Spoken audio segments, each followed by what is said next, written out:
World Cancer Day, a global initiative led by the Union for International Cancer Control to face one of our greatest challenges, which is actually cancer.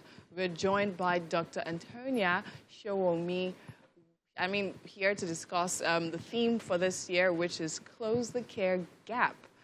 Thank you, Ma, for joining me this morning. Good morning.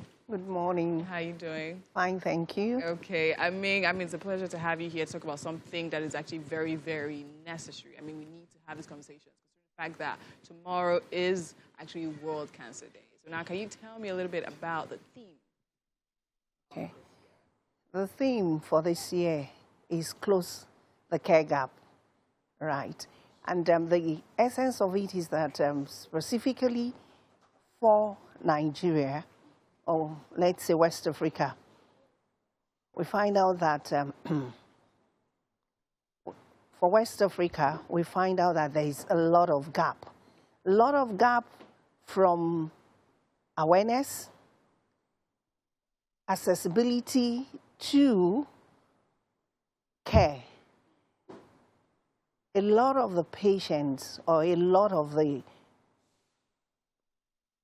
population, the citizens, are not so much aware of cancer.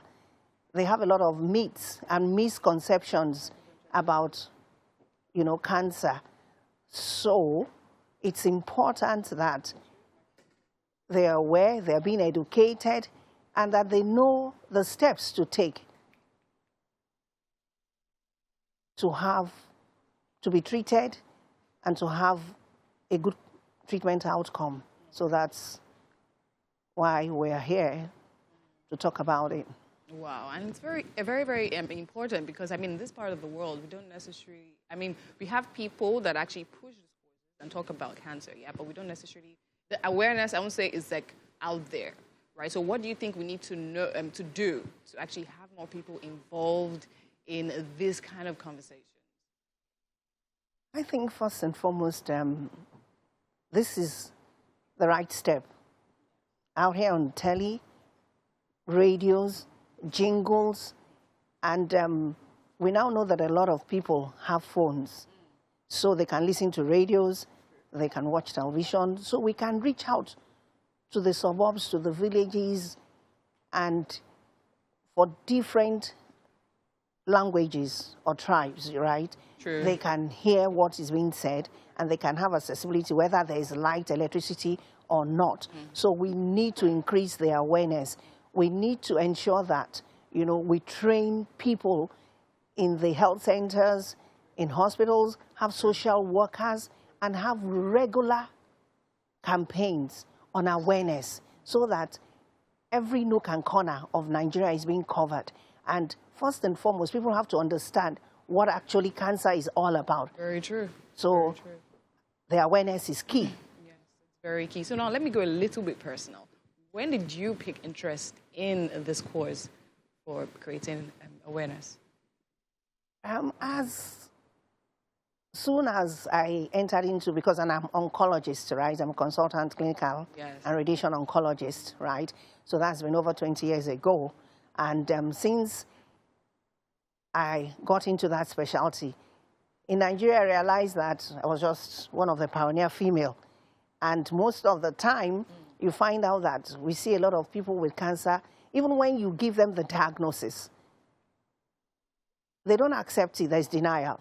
And they say, I reject it in Jesus' name. Wow. And they disappear. And this cuts across all cadres, whether they are educated or not. At times, even the educated are the worst, I will tell you.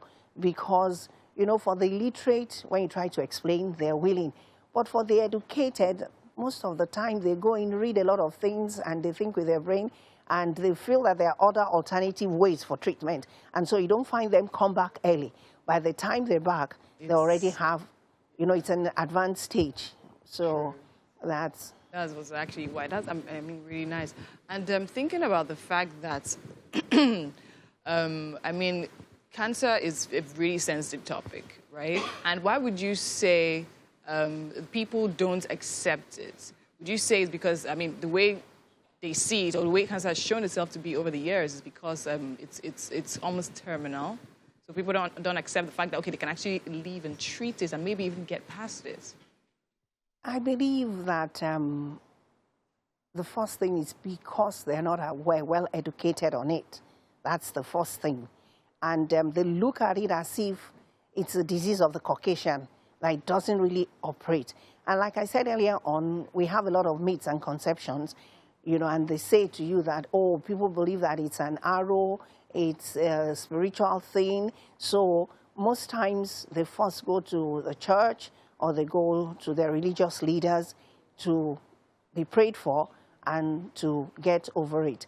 And so a lot of times, but the thing there is that I want to erase that thought of saying that it's a terminal thing.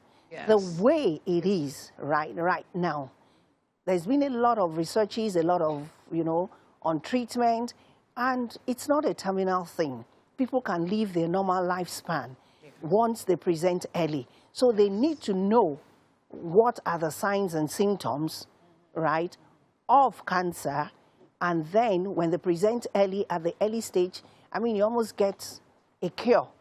So you can live your normal lifespan, and it's not a terminal thing. So that misconception of it being a terminal thing should be erased. But I think that's the fear of most people. Yes, that's actually a major fear. Okay, and of course, by the time we detect it early, we can know that, yeah, you can actually live your normal span life, just as you said. Okay, so thank you very much for coming. And we'll actually have to go on the quick break right now. It's definitely a pleasure having you here. We're going on a quick break, and when we come back, Wake Up Nigeria continues.